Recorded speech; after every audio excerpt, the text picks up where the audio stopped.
welcome to the Target UPSC Prelims Current Affairs Series 2024, and the subject that we will be discussing today is Environment and Geography, and this is episode 7 of Environment and Geography. So we will be looking into the species in news, because this is the point where we see that many a times the questions have been asked, be it about the snow leopard or the great Indian bustard. You can say cheetahs becomes important, tigers, elephants. So all these animal species becomes very important, and this is a point where you can expect a question. So let's begin. First and foremost is the sea butterfly. Sea butterfly. So look at the image. This is how it looks like. See, species becomes easy to remember when you look at the picture, because when we do not see it, we are not able to relate with it. So looking at the pictures in terms of species will make things easy for you. So this is sea butterfly, and recently the British Antarctic Survey has studied the effects of climate change on sea butterflies and the species of this group. So it is the effects of climate change and how the climate change is affecting the sea butterfly. It was found that the number of these species has decreased due to increase in global warming, and as the temperature is increasing, it is affecting the sea butterfly species negatively.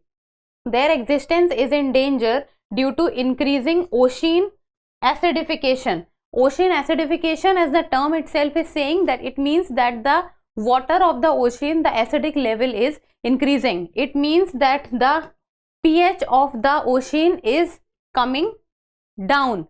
As we all know that 0 to 7 becomes acid, and after that it becomes base till 14. Now sea butterflies and ocean acidification. So the world's oceans absorb about a quarter of carbon dioxide emissions, and we all know that oceans are very good absorbent of carbon dioxide. So when they are absorbing the carbon dioxide, what is happening is that the CO2, it reacts with the seawater, and the pH level of the seawater drops, because the carbon dioxide, when the ocean absorbs it, it reacts with the seawater, and what happens is that the temperature of the water increases, and in the end the pH of the seawater drops, and if the pH will drop, it means that it is becoming acidic. Then this process is known as ocean acidification, and this results in decrease in carbon ion concentration. This reduces the availability of carbon ions for sea butterflies, and which is making their life difficult. Now the acidity of the oceans is highest in winter, because cold water absorbs more CO2 than warm water. So this is a fact which you can remember, that during winter time the acidity of the ocean is highest, or you can say that as compared to the summers, the winter times has more acidic oceans. This makes the winter months the most dangerous for shell-cased sea butterflies.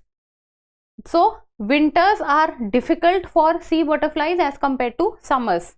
As carbon emissions increase, acidification of the oceans will also increase. So this is directly proportional to each other. So what will happen? Carbon emissions will increase, and then acidification of the oceans will also increase.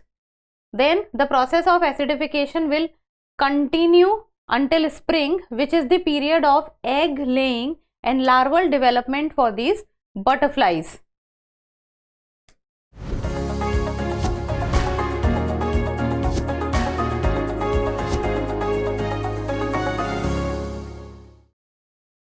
Then this can lead to the death of larva. So if the temperature of the ocean will increase, then this will be very difficult conditions for larva to grow.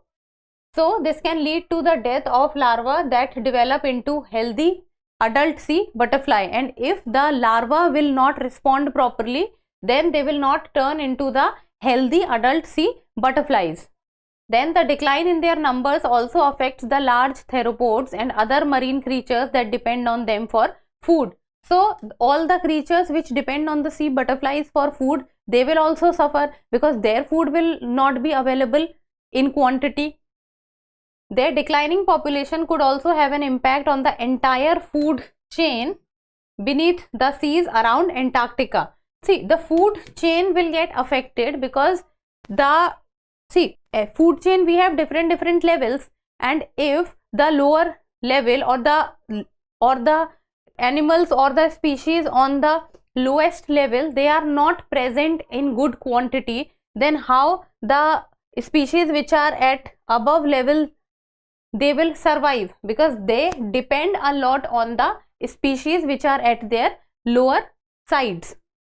Now about sea butterfly, the scientific name is Thecosome and the class is Theropod.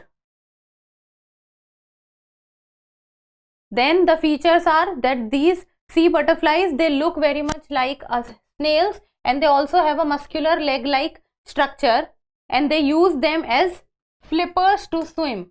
So they use their muscular leg-like structure as flippers to swim, hence they are called sea butterflies, and because they use their flippers, that is why they have been named as sea butterflies. And then these also have the hermaphroditic organisms. So they are also the hermaphroditic organisms. Hermaphroditic organisms means that they have both male and female reproductive organs in them, and they have a calcified or transparent shell also, which is made up of calcium carbonate, and this shell helps them to survive in the acidic conditions. See, this is the sea butterfly and this is the shell. Then comes next topic, that is Gambusia affinis. Gambusia affinis. So it's a fish. So Andhra Pradesh has released Gambusia fish in the water bodies of the state to control mosquito-borne diseases like malaria and dengue. So these fishes, they can be used as the controlling agent for other diseases, like to control mosquito-borne diseases like malaria and dengue. And which state has used this? That is Andhra Pradesh. So Gambusia affinis is an endemic species to the southeastern United States.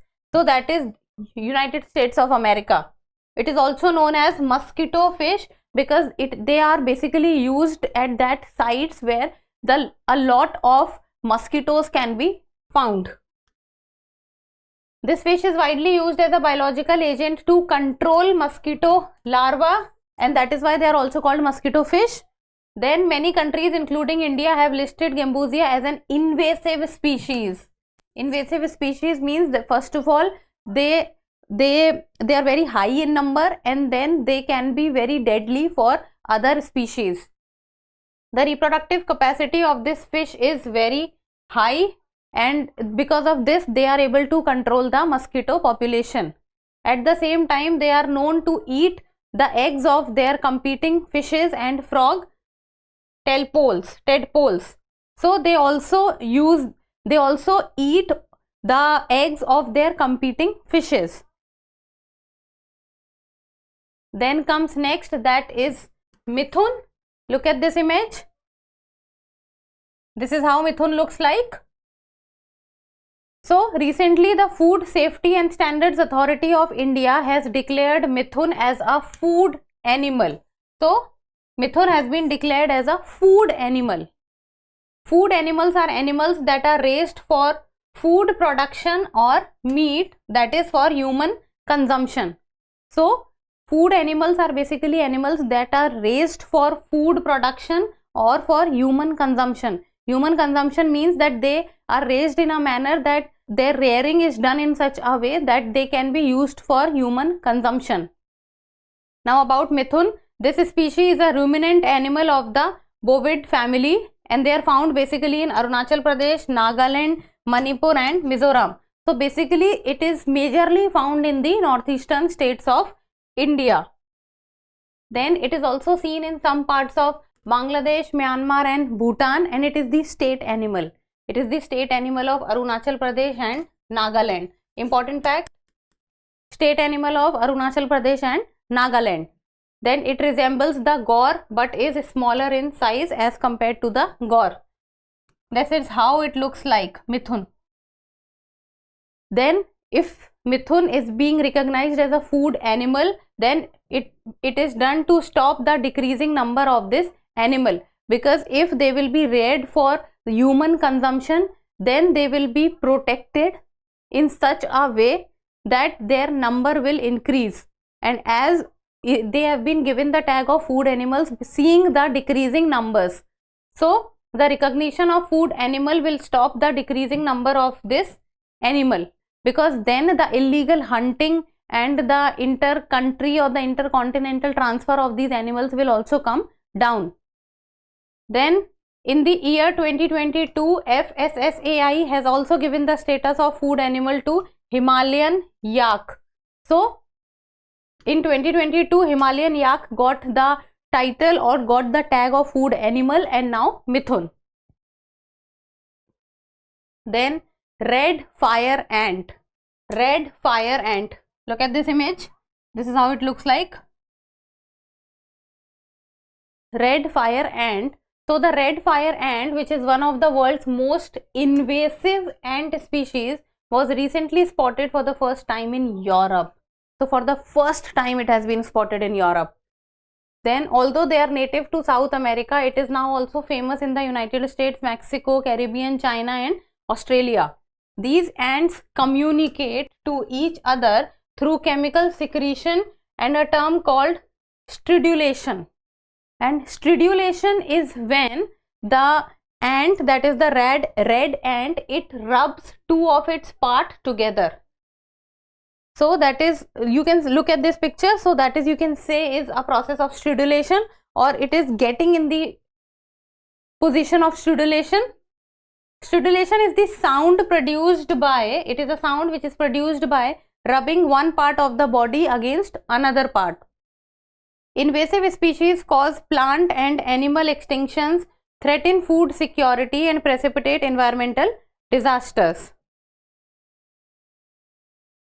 Then comes the next, that is the Noah Dihing music frog. Noah Dihing music frog. As the name itself is telling that it must be known for its sound. That is why it is called a music frog. So it has a very unique sound. So it makes unique sound, and because of this unique sound, the name has been given Noah Dihing music frog. So the biologists of the Wildlife Institute of India, they have discovered a new species of music frog, and it has been discovered in the Namdapha Kamleng land. That is where it is. Now, through the name you can imagine the state, Namdapha, Arunachal Pradesh. So the species is named after the Noah Dihing river. So the Noah Dihing river, which flows in Arunachal Pradesh, and it is a tributary of Brahmaputra. On the name of Noah Dihing river, the frog has been named as the Noah Dihing music frog. Then features of this music frog, it is a frog of the genus Nidorina, and this species of frog has been found for the very first time in India, and this is what makes it special and unique and important, that for the very first time it has been found in India. So it has light cream colored strips on the middle part of its body, and the snout is round and its backbone is raised, and because of its unique voice it is called music frog. So the unique voice makes it special. Then comes next that is the conjoined silver line. Look at this picture. Are you able to see where the face of this conjoined silver line is? I think first is this, second is this, and that is why it is called conjoined, joined together. So let's see this unique species of butterfly. So conjoined silver line is a butterfly. So it is a butterfly. First of all, you should know, this is the most basic thing that you should know, is that conjoined silver line is a butterfly. It was discovered in Karnataka, and this is the first such discovery in the Western Ghats in the last 4 decades. Important, and this is what makes it important, that the first such discovery in the Western Ghats, and Western Ghats in itself are very, very important from the exam perspective. And if a species is found for the very first time in Western Ghats, so that makes it more special. And Western Ghats are also one of the hotspots of India, and a place where you will see a lot of biodiversity. The wings of this butterfly have spots and thick strips, and in between these strips there are bright silver colored lines. So look at this image. So very clearly you will be able to see the bright silver lines in between. So the wings of the male butterfly are dark bright blue. Male butterfly, it is blue in color, while the wings of the female butterfly are dark brown. So the color of the wings between male and female is different. Male is blue, female is brown. Then it has a pattern of orange spots at the ends of its wings, which looks like a butterfly's head, and that is why it is, see, orange spots, and that is why it looks like the head of the butterfly, but the real head of the butterfly is this. Difficult to, I would say, see and identify. Next is Tibetan brown bear. Name itself is telling where it is found. Tibetan brown bear. Look at this image. This is how it looks like. So for the very first time in India, the rare Tibetan brown bear has been spotted in Sikkim. So in the state of Sikkim, it has been spotted for the first time, and first time things happening in India in itself becomes important.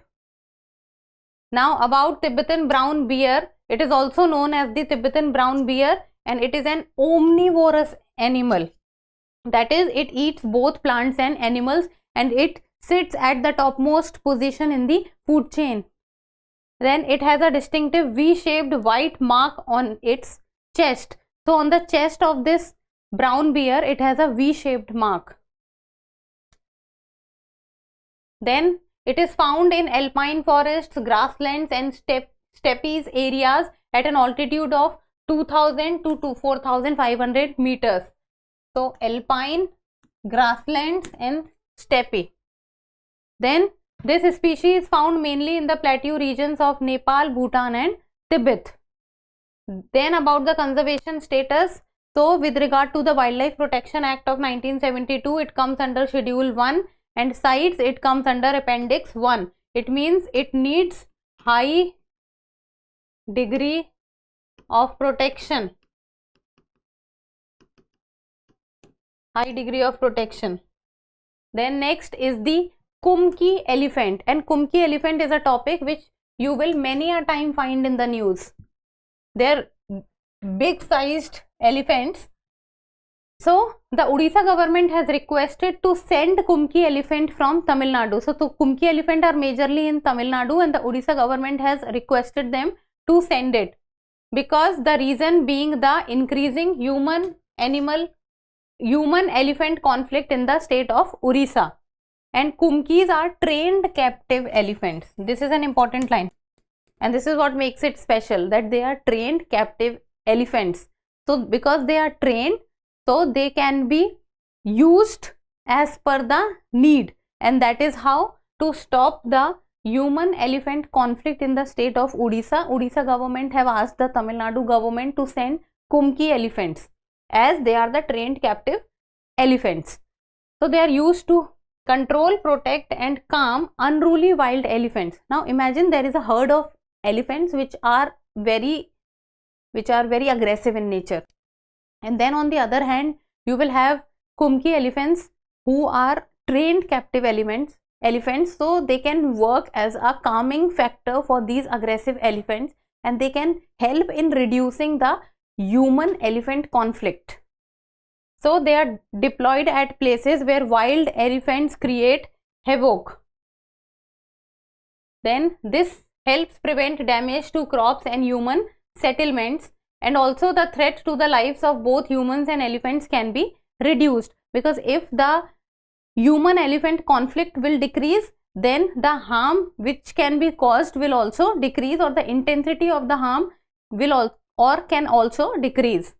Then apart from this, Kumki elephant is also used in forest patrolling and rescue operations. Forest patrolling on Kumki elephants becomes fine, and all the other elephant and all the other animals will also not attack. Then the state of Tamil Nadu has successfully used Kumki elephants to reduce the human-animal conflict. Next comes the Indian skimmers. Look at this image. That is Indian skimmers. So recently India and Bangladesh have submitted a joint proposal to list the Indian skimmer under the Convention on Migratory Species.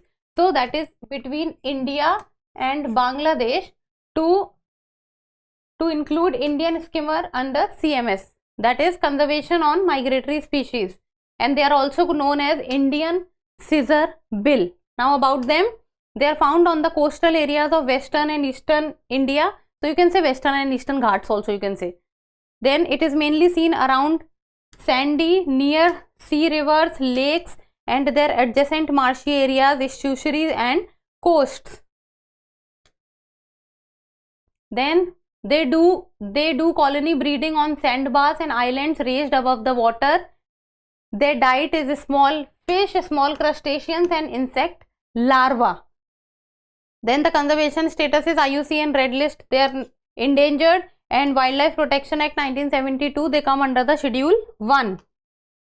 Then cryptobiosis. Now look at this image. It is a very interesting image. Cryptobiosis. What do you think it is? Just looking at the image, see, it is a worm. It is a worm. So the scientists have succeeded in reviving microscopic worms. So cryptobiosis. So these worms were frozen in the Siberian permafrost for more than 46,000 years. And that is why they reached the stage which is known as cryptobiosis. Now about cryptobiosis, it is a condition of an organism when no signs of life are visible in it. So if you will look at the organisms, then you will be able to find out that the organism does not show any signs of life in it. Then its metabolic activity becomes barely measurable or stops, because and metabolic activity is one of the most important points when we look into the perspective of whether something is living or non-living. So the metabolic activity also becomes rare and very minimum or less. In this state, the organism can survive in the complete absence of water and oxygen and can face other extreme conditions. And because they were found in Siberian permafrost, so that itself is a very cold area, and you will be able to find ice all around. And metabolism is a defining feature of life. Cryptobiosis can also be referred to as the temporary death of an organism. Temporary death of an organism. Then comes the topic of turtles and tortoise. So Pilibhit Tiger Reserve in Uttar Pradesh and Turtle Survival Alliance, they have launched a campaign for the conservation of aquatic turtles and terrestrial turtles. So two types of turtles, that is aquatic and terrestrial. Both aquatic and terrestrial turtles, they are reptiles. Now about aquatic turtles, they live in water and is omnivorous. Their shells are thinner and more water dynamic, and their feet are flipper like or webbed. Then about terrestrial turtles, so these are terrestrial organisms which are found in deserts to humid tropical forests. So they are found in deserts to humid tropical forest, and they are generally vegetarian, and their shell is round and domed. Then their front legs are club like, while their hind legs are like the legs of an elephant. So front legs are club like, while the hind legs are like an elephant's. Now that is Impetens crupussami, a difficult name to pronounce. Impetens crupussami. So see how you can also try your pronunciation. So recently scientists of Botanical Survey of India, that is BSI, they have discovered a new plant species, that is Impetens crupussami, and it has been discovered in Kaladakal Mundanthurai Tiger Reserve, that is Tamil Nadu. So remember the name both, that is Tamil Nadu and the tiger reserve name. And it has been named after the Tamil Nadu biologist Dr. S. Kurupaswamy. He had made important contributions in the classifications of angiosperms plants of South India. And this species is similar to Impetens bicornis.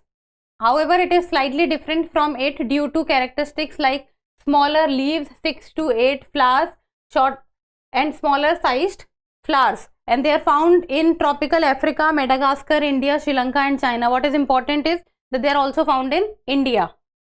Then comes Himalayan wolf.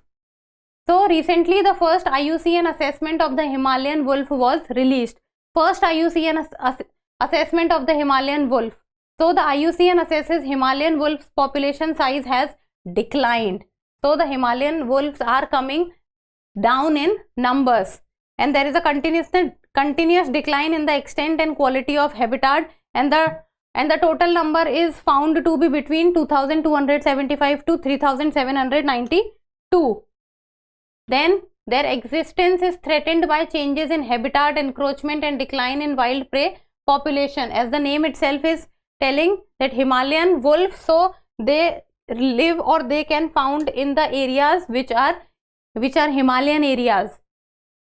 It is a subspecies of wolf and they are majorly found in the high altitude areas of Himalayas and the Tibetan Plateau, like Nepal, India, Tibetan Plateau. And this is the ability to maintain genetic adaptation to cope with hypoxic conditions, that is lack of oxygen. Then they have thick brown fur on their back and tail. They are larger in size than Indian and European wolves, and Himalayan wolves prefer wild prey to domestic prey. About the conservation status, IUCN Red List is vulnerable. Wildlife Protection Act is Schedule 1, CITES is Appendix 1. So they need high degree of conservation, and Himalayan wolf is important, and the conservation status is the most important thing among all. So these are the animals which or the species which we have discussed in today's video. So let me just remind you about all. That is Himalayan wolf,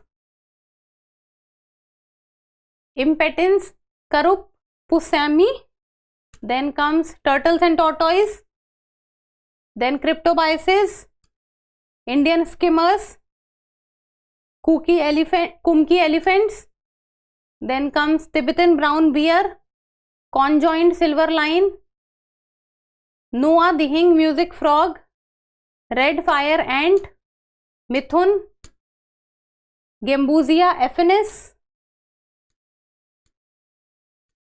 then sea butterfly. So this was all about episode 7 of environment and geography.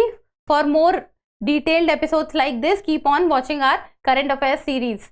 So that's all for today. Thank you so much for watching. Till we meet next time. Keep reading, keep writing and keep subscribing to the channel. Thank you.